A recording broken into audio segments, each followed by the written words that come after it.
দর্শক, আমরা এই মুহূর্তে আছি জুলাই স্মৃতি জাদুঘরের, যেখানে জুলাই যোদ্ধাদের আসলে কবর দেওয়া হয়েছে বা গণকবর যেটাকে আমরা বলি। সেখানে অনেক মানুষ দেখছি আমরা পা হাত পা ঝুলিয়ে তারা বসে আছে এবং এলোমেলো ভাবে সেখানে চলাচল করছে। তো আমরা আসলে তাদের মুখ থেকেই শুনে নিব যে এভাবে বসে থাকা বা এরকম ভাবে আহ, তারা বসে থাকার। আসসালামু আলাইকুম। হ্যাঁ, এটা জুলাই স্মৃতি জাদুঘর বা জুলাই স্মৃতিদের যে যোদ্ধারা তাদের জাদুঘর বা কবর। তো এখানে অনেক মানুষ, দেখছি যে পা ঝুলিয়ে বসে আছে। তো এটা আপনি কিভাবে নিচ্ছেন? এখানে তো অনেকক্ষণ হাঁটাহাঁটি করছি, এই জন্য একটু বসে আর কি রেস্ট নিচ্ছি, এছাড়া আর কিছু না। এটা কি আসলে ঠিক, আদৌ ঠিক কিনা? ঠিক বলতে হ্যাঁ, বলা যায় ঠিক না, আবার অনেক একটু জিরানোর জন্য, মূলত একটু বিশ্রামের জন্য, এছাড়া কিছু না। এখানে তো বসার জন্য দেখছি আমরা অনেক জায়গাগুলো আছে, তো আমরা আপনারা সেগুলো ব্যবহার না করে দেখছি আপনি আপনি না এমনি দেখছি অনেক মানুষ এখানে পা ঝুলিয়ে বসে আছে। তো এটা নিয়ে আপনার মন্তব্য কি আসলে? এটাকে আপনি কিভাবে দেখছেন? সেটাই তো আমি বললাম যে এখানে এই তো অনেকক্ষণ হাঁটাহাঁটির পরে একটু বসছি, এছাড়া আর কিছু না আসলে। আচ্ছা, এই গণকবর সম্পর্কে আপনি কি জানেন, আপনি যদি আমাদেরকে বলতেন। না, আমি এখানে ওই সময় যে যে সমস্ত 24শে জুলাই আগস্টে যে সমস্ত শহীদরা শহীদ হয়েছে তাদের এখানে গণকবর দেওয়া হয়েছিল এটা জানতাম, এবং এখানে সামনে নেম প্লেট গুলা দেওয়া আছে, এই আর কি। এখানে এখানে যে গণকবরগুলো যেভাবে সাজানো হয়েছে, এটা কি আগে থেকেই প্রস্তুত ছিল বা পরে এটা তৈরি করা হয়েছে তাদের স্মৃতি নিদর্শনের জন্য? হ্যাঁ, পরেই তৈরি করা হয়েছে, আগে তো ছিল না এটা।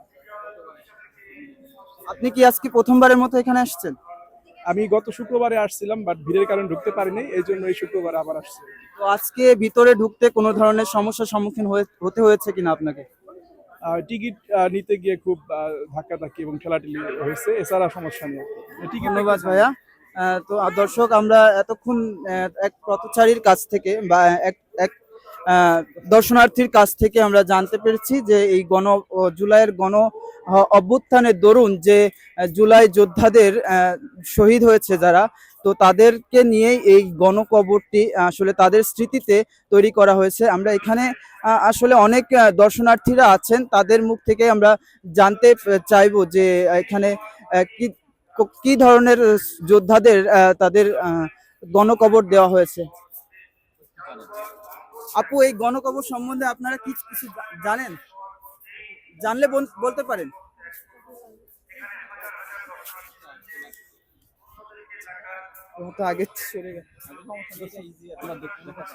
তো দর্শক, আপনারা দেখছিলেন যে জুলাই স্মৃতি জাদুঘরের মধ্যে যে গণকবরটি আসলে রয়েছে, আমাদের জুলাই গণঅভ্যুত্থানের এক মর্মান্তিক যোদ্ধাদের যেই বীরত্ব গাথা, সেটাকে আমাদের স্মরণ করিয়ে দেয়। আসলে জুলাই গণঅভ্যুত্থানের সময় যে যোদ্ধারা তাদের রক্তের বিনিময়ে আমাদেরকে যেই এক ফ্যাসিবাদী সরকারের হাত থেকে রক্ষা করে যে একটি স্বাধীন সার্বভৌম রাষ্ট্র গঠনের যে নতুন একটা পটভূমি তারা স্থাপন করেছে, সেটার একটা উজ্জ্বল দৃষ্টান্ত হিসাবে এই গণকবর এখানে মাথা উঁচু করে দাঁড়িয়ে আছে।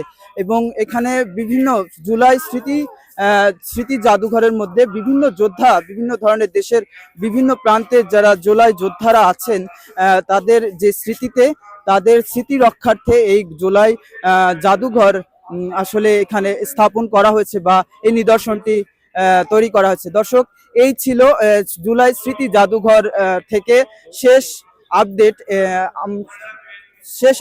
ধন্যবাদ সকলকে।